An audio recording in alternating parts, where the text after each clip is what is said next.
नमस्कार, स्वागत है आप सभी का न्यूज वॉल विद गौरव अग्रवाल पर। और आज हम बात करने वाले हैं बेंगलुरु हिंसा की। सोशल मीडिया पर एक विवादित पोस्ट के बाद बेंगलुरु शहर में हिंसा भड़क उठी। 3 लोगों की मौत हो गई, कई गाड़ियों को आग लगा दी गई, थाने तक को आग लगा दिया गया और बेंगलुरु शहर रात भर जलता रहा। और अब तो धारा 144 लगा दी गई, कुछ इलाकों में कर्फ्यू तक लगाने की बात सामने आ रही है। सवाल है कि अगर किसी ने कुछ गलत किया है तो क्या उसके जवाब में इस तरह कानून को हाथ में ले सकते हैं, और क्या इस तरह से हिंसा जायज है? मेरे साथ 2 खास मेहमान हैं। शोएब जमई हैं, मुस्लिम स्कॉलर हैं, सामाजिक कार्यकर्ता हैं, और संजीव तिवारी हैं, राजनीतिक विश्लेषक हैं। दोनों का स्वागत है। सबसे पहले शोएब जमई आपके पास। शोएब जमई, क्या यह हिंसा जायज है? बेंगलुरु में जो कुछ हुआ, क्या वो होना चाहिए था, या अगर किसी ने कुछ गलत किया, किसी धर्म विशेष पर कोई टिप्पणी की, तो कानूनन उसका विरोध होना चाहिए था और कार्रवाई की मांग होनी चाहिए थी?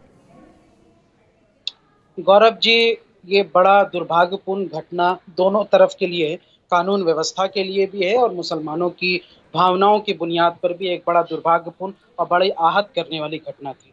देखिए, मैंने कहा कि मैं जिस पार्टी और जिस विचारधारा से ताल्लुक़ रखता हूँ, वहाँ पर किसी भी विरोध प्रदर्शन में हिंसा समाधान नहीं है, ऐसा मेरा मानना है, क्योंकि लोहिया और जेपी की विचारधारा भी यही थी।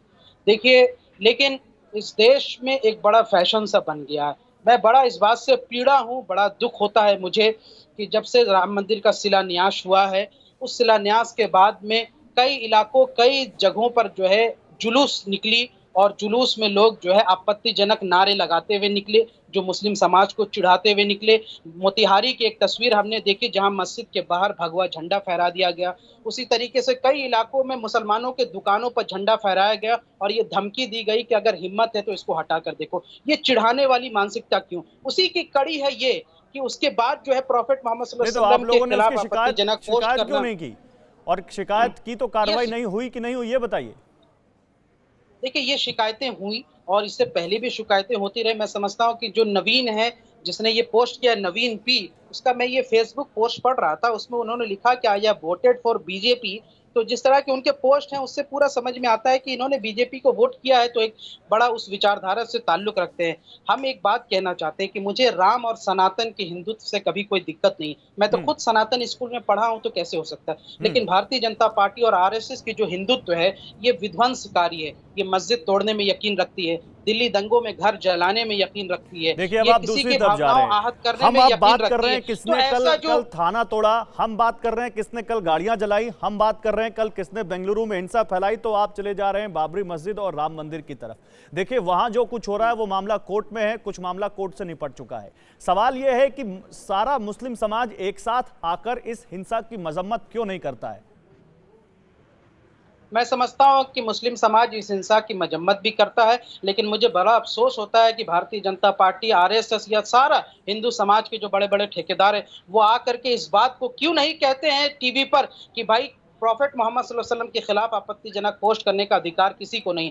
ये नहीं तो है, किसी छोड़िए, को नहीं बल्कि है। और भारतीय जनता प्रॉफेट पार्टी के साहब ही क्यों, नेता किसी भी धर्म के ने धर्म गुरु या इस धर्म से जुड़ी विवादित टिप्पणी करने का अधिकार किसी को नहीं है, चाहे वो मुस्लिम हो, चाहे हिंदू हो, लेकिन चाहे किसी लेकिन धर्म का हो। लेकिन मैं संजीव तिवारी से सवाल ले लेता हूं। संजीव तिवारी, जो बात शोएब जमई कह रहे हैं, शोएब जमई कह रहे हैं कि हम मजम्मत करते हैं, लेकिन जब से राम मंदिर का शिलान्यास हुआ तब से ऐसी घटनाएं बहुत बढ़ गई हैं, और हिंदू धर्म के नेता या आरएसएस के नेता या बीजेपी का भी नाम ले रहे हैं उसमें, वो लोग सामने आके इन घटनाओं की निंदा क्यों नहीं करते हैं?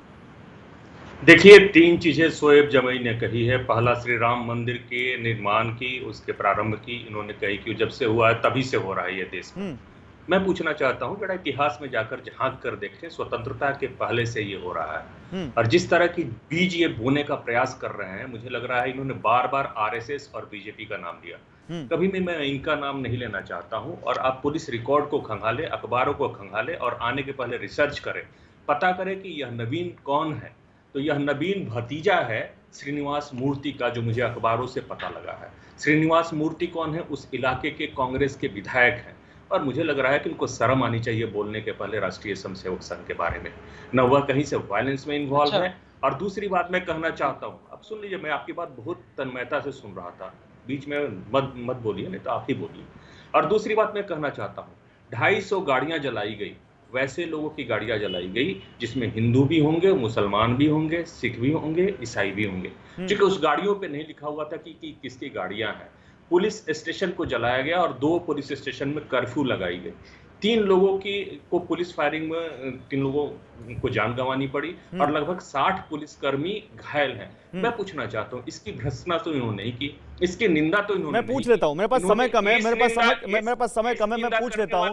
शोएब जमई 3 लोगों की मौत हो गई है, उनकी मौत का जिम्मेदार कौन है? उनके घर वालों को जवाब कौन देगा? और शोएब जमई, एक सवाल और भी, ऐसा क्यों होता है कि जब भी कोई ऐसी मुस्लिम धर्म को लेकर कोई आपत्तिजनक टिप्पणी कर दी जाती है तो उस धर्म के लोग इतने ज्यादा हिंसक क्यों हो जाते हैं, इतने ज्यादा कानून का सहारा क्यों नहीं लेते हैं? ये पहली घटना नहीं है, कई बार ऐसा हुआ है जहां सामने आया है। और आप बैठते हैं टीवी पर, आप मजम्मत करते हैं, लेकिन उसका असर नहीं होता। देखिए, आप सही कह रहे हैं कि ये आज घटना नहीं है, बल्कि पिछले 70 सालों से हो रही है और लगातार जो है प्रॉफेट मोहम्मद सल्लल्लाहु अलैहि वसल्लम के खिलाफ यहाँ पे भड़काऊ बातें कही जाती है। इवन कि एक हिंदू सबके खिलाफ कहा जा रहा है, उनके हिंदू एक मिनट सर, देखिए आपने कहा था ना, अभी आप कह रहे थे कि अपनी बारी में कहिए, अब आप आगे हमारे में कूद गए। सर, मैं आप वन बाय वन अरे हम गलत बोले या सही बोले तो आप अपनी बात पूरी कीजिए। शोएब जमई अपनी बात पूरी कीजिए। एक मिनट, अरे भाई ये तरीका नहीं, आप पत्रकार है भाई, इज्जतदार की तरह पेश आइए। देखिए, मैं एक बात कह रहा हूं कि देखिए, पुष्पेश कुशलेंद्र नाम करके एक शख्स हैं जो हिंदुत्व का बड़ा परचम झंडा किए हुए रहते हैं। उन्होंने एक किताब लिखी, घोर आपत्तिजनक प्रॉफेट मोहम्मद और उनकी वाइफ के खिलाफ। इस पैनल में नहीं है उसका नाम मत कोट कीजिए, जो शख्स इस पैनल में नहीं है उसका नाम मत कोट कीजिए, क्योंकि उनसे हम जवाब नहीं ले पाएंगे। बेंगलुरु का जो मरने वाले जो लोग हैं वो भी मुसलमान ही, तीनों लोग जो मरे, उसके बाद भावनाएं आहत भी मुसलमानों को हुई, नुकसान बेशक हमारा हो, लेकिन एक बड़ी खूबसूरत तस्वीर आई है। मैं समझता था कि पत्रकार साहब को थोड़ी सी शर्म होगी, वो बात कह देते, लेकिन उन्होंने नहीं कही। उस जगह पे, जिस जगह पे हुआ, वहां मंदिर की हिफाजत के लिए मुसलमानों ने चेन बना करके उस मंदिर की हिफाजत की। यही काम जब दिल्ली हिंसा हो रही थी, दिल्ली में दंगे हो रहे थे, मंदिर की हिफाजत की, वो सराहनीय है, लेकिन 3 लोगों की जान चली गई, उसका जिम्मेदार कौन है? क्या वो लोग नहीं है जिन्होंने हिंसा भड़काई? और जब जहां तक आप बात कर रहे हैं केवल पैगंबर साहब की, हर धर्म को लेकर कभी न कभी आपत्तिजनक टिप्पणी आती रहती है। अभी आपके आसम के एक प्रोफेसर है, उन्होंने भगवान राम को लेकर विवादित टिप्पणी कर दी, एबीवीपी के छात्र ने एक FIR कर दी तो बवाल हो गया। मैंने तो कहा कि मैं हिंसा का समर्थन नहीं करता, लेकिन अगर आप बार बार चिढ़ाने के काम करेंगे तो कहीं ना कहीं तो कानून है इस देश में। देखिए, लेकिन लगा के आप उसी बात पे जा रहे हैं। देखिए, आपको पता है कि प्रॉफेट मोहम्मद सल्लल्लाहु अलैहि वसल्लम को हम दिलो जान से चाहते हैं, वो हमारे नबी हैं। आप सुन लेते हैं, संजीव तिवारी को सुन लेते हैं। सब अपने भगवान को चाहते हैं। वन बाय वन जमई साहब वन बाय वन। ये बीजेपी और आरएसएस इसको जो है बढ़ावा दे रही है। नहीं तो बीजेपी आरएसएस के ऊपर आप जा रहे हैं, आपको देश के कानून पर भरोसा है कि नहीं है?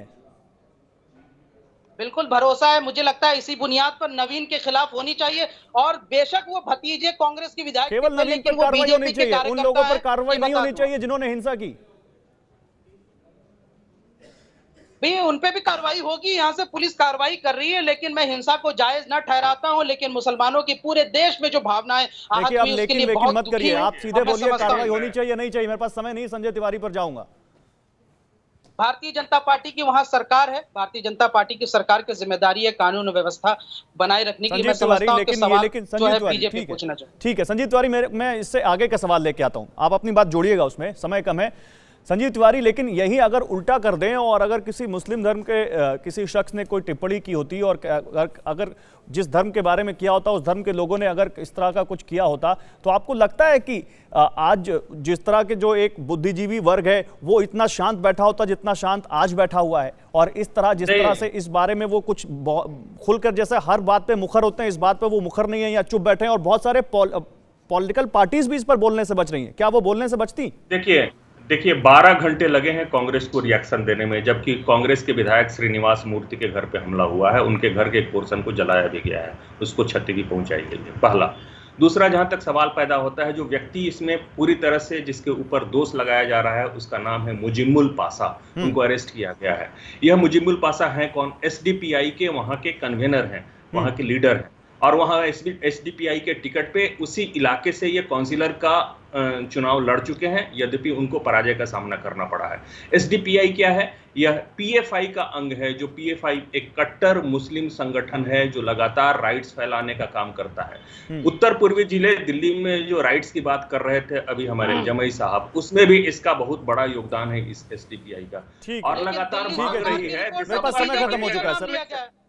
दिल्ली सरकार की रिपोर्ट में बीजेपी का नाम लिया गया है। मेरे पास समय खत्म हो चुका है। मैं एक आखिरी सवाल शोभ जमई से ले लूं सर। में डाला गया है। पुलिस ने ये दिल्ली सरकार सुनिए, पुलिस ने जिसको अरेस्ट किया है उसके लोग शामिल हैं, और जो सीए के आंदोलन में थे उनके। अच्छा ठीक है, समय खत्म हो चुका है, समय खत्म हो चुका है। शोएब जमई एक आखिरी सवाल, देखिए दिल्ली में मत जाइए, अभी उस पर बात नहीं कर पाएंगे। शोएब जमई आखिरी सवाल, मेरा सवाल सुन लीजिए और आपके पास 20 सेकंड है।